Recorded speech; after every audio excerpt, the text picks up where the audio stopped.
ফুলকপির ভাপা। ফুলকপির বিভিন্ন ধরনের রেসিপি খেয়ে খেয়ে যখন একঘেয়েমি লাগে তখন কিন্তু এরকমভাবে ফুলকপির যদি ভাপা বানিয়ে নেওয়া যায় তাহলে কিন্তু একদম নতুন স্বাদের হয়, টেস্টও হয় অসাধারণ।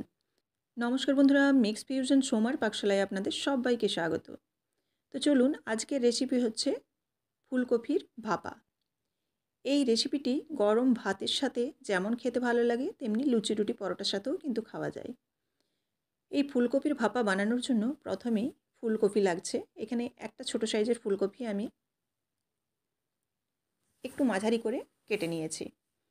এবার এই ফুলকপিটাকে ধুয়ে আমি গরম জলের মধ্যে দিয়ে দিচ্ছি। গরম জলের মধ্যে একটু লবণ দিয়েছি। লবণ দিয়ে ফুলকপিটাকে একটু ভাপিয়ে নেব। যেহেতু এখানে টিফিন বক্সে ভাপাবো সেজন্য কিন্তু অবশ্যই ফুলকপিটাকে একটু ভালোভাবে সেদ্ধ করে নেবেন। এই ফুলকপিটা যেন একটু সেদ্ধ হয়ে যায় এরকম অবস্থায় নামাতে হবে। হালকা যখন ফুলকপিটা নরম হয়ে যাবে তখন ফুলকপিটাকে জল ঝেড়ে তুলে রেখে দেব। ফুলকপি তুলে রেখে দিলাম। এবার এদিকে চলুন একটা মশলা রেডি করে নিই। ভাপার জন্য এখানে আমি একটা মিক্সির জারে সাদা সর্ষে নিয়েছি বড় চামচের 1 চামচ, আর দিয়ে দিচ্ছি এখানে পোস্ত বড় চামচের 1 চামচ। ঝালের জন্য ব্যবহার করছি কাঁচা লঙ্কা। দিয়ে এবার দেখুন কিছুটা পিষে নিয়েছি শুকনো অবস্থায়। এখানে দিয়ে দিচ্ছি নারকেল গ্রেট করা। এই নারকেলটা আমি ডিপ ফ্রিজে রেখেছিলাম গ্রেট করে, সেজন্য কিন্তু বরফ জমেছিল। এবার ভালোভাবে মিহি করে পেস্ট বানিয়ে নিলাম। একটা টিফিন বক্সের মধ্যে এবার এই পেস্টটা দিয়ে দিচ্ছি।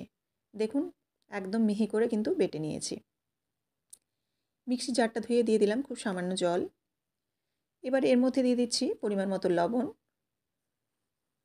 দিয়ে দেবো এর মধ্যে হলুদ গুঁড়ো কালারের জন্য। দিয়ে দিচ্ছি কাশ্মীরি লঙ্কার গুঁড়ো। এই লঙ্কার গুঁড়োটা আপনারা দিতেও পারেন বা নাও পারেন। কাশ্মীরি লঙ্কার গুঁড়োটা দিলে একটু লাল লাল দেখতে হবে, দেখতেও খুব সুন্দর হবে। তো আপনারা যদি কেউ কাশ্মীরি লঙ্কার গুঁড়ো ব্যবহার করতে না চান নাও দিতে পারেন। এবার দেখুন আমি দিয়ে দিলাম টক দই, খুব সামান্য চিনি। আর এখানে যারা নিরামিষ খাবেন তারা এই পেঁয়াজ ভাজাটা দেবেন না। আমি এখানে পেঁয়াজ ভাজাটা ব্যবহার করেছি। সর্ষের তেলে পেঁয়াজটাকে ভেজে নিয়েছি, দুটো পেঁয়াজকে তারপরে দিয়ে দিলাম। আর যারা নিরামিষ খাবেন তারা এই ভাজা পেঁয়াজটা স্কিপ করে যাবেন। দিয়ে দিলাম কাঁচা সর্ষের তেল। এবার দেখুন খুব ভালোভাবে নাড়াচাড়া করে মিশিয়ে নিতে হবে। সমস্ত উপকরণগুলো খুব ভালোভাবে কিন্তু মিশিয়ে নিতে হবে। মিশিয়ে নিয়ে খুব সামান্য কিন্তু এখানে আরও জল ব্যবহার করতে হবে। যেহেতু খুব ঘন লাগছে সেহেতু কিন্তু একটু জল এখানে আরও ব্যবহার করতে হবে। তো আমি দিয়ে দিচ্ছি এখানে আরও একটু জল। এবার দেখুন জলটাকে খুব ভালোভাবে নাড়াচাড়া করে মিশিয়ে নিচ্ছি। আর সমস্ত মশলা যখন খুব ভালোভাবে মিশে যাবে তখন এখানে ভাপিয়ে রাখা যে ফুলকপিটা সেই ফুলকপিটা দেব। এই যে ভাপিয়ে রাখা ফুলকপিটা এবার এর মধ্যে দিয়ে দিচ্ছি। ফুলকপিটা দিয়ে দেওয়ার পর এবার খুব ভালোভাবে কিন্তু এটা মিশিয়ে নিতে হবে যাতে ফুলকপির গায়ে খুব ভালোভাবে এই মশলাটা লেগে যায়। চামচ দিয়ে এখানে আমি নাড়াচাড়া করে মিশিয়ে নিচ্ছি। চাইলে কিন্তু হাতও ব্যবহার করা যায়, তবে আমি চামচ দিয়ে নাড়াচাড়া করছিলাম কিন্তু খুব একটা ভালো মেশানো যায়নি, সেজন্য আবার পরে হাত ব্যবহার করলাম। হাত দিয়ে দেখুন খুব সুন্দর করে কিন্তু মাখিয়ে নিয়েছি। ব্যাস একদম পুরো ফুলকপির ভাপার যে সমস্ত মশলা উপকরণ সেগুলো কিন্তু একদম পুরোপুরি মিশে গেছে ফুলকপির সাথে। এবার উপর থেকে আমি এখানে টমেটো দিয়ে দিচ্ছি। দেখতে যেমন কালারফুল হবে, টমেটোটা কিন্তু এই ভাপার সাথে থাকলে খেতেও কিন্তু বেশ ভালো হবে। টমেটোটা কিন্তু পুরোপুরি গলবে না, হালকা সেদ্ধ হবে, খেতে কিন্তু অপূর্ব লাগে এই ভাপার যে টমেটোগুলো। উপর থেকে আরও কয়েকটা আমি চেরা কাঁচা লঙ্কা দিয়ে দিচ্ছি। এটা কিন্তু ফ্লেভারটাও অনেকটা নিয়ে আসবে, আর ঝালটা হয়তো সেরকম হবে না।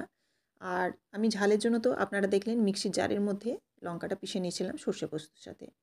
আবারও উপর থেকে 1 চামচের মতো কাঁচা সর্ষের তেল দিয়ে দিলাম বড় চামচে। সর্ষের তেলটা দেওয়ার পর এবার টিফিন বক্সের ঢাকাটা বন্ধ করে দেওয়ার পালা। টিফিন বক্সটা বন্ধ করে এদিকে দেখুন আমি জল চাপিয়ে দিয়েছি আর একটা উপরে স্ট্যান্ড দিয়ে দিয়েছি। দিয়ে এবার এই টিফিন বক্সটাকে সোজা করে বসিয়ে দেবো। জলের পরিমাণটা দেখে দেবেন যাতে ঢাকা দেওয়ার পর জলটা উপর দিকে উঠে টিফিন বক্সে না ঢুকে যায়। তো এবার দেখুন ভালোভাবে ঢাকা দিয়ে আমি এখানে 25 মিনিটের মতো রেখেছিলাম। 25 মিনিট রাখার পর টিফিন বক্সটা ঠান্ডা করে কিন্তু খুলেছি। এবার দেখুন কতটা সুন্দর হয়েছে, অপূর্ব খেতে হয়। একবার হলেও বানিয়ে দেখবেন আপনারা এই ফুলকপির সিজনে। ভালো লাগলে অবশ্যই লাইক, কমেন্ট এবং শেয়ার করবেন, আর চ্যানেলটিকে অবশ্যই সাবস্ক্রাইব করে বেল বাটনটি প্রেস করে দেবেন। আবার দেখা হচ্ছে আগামীকাল। ধন্যবাদ।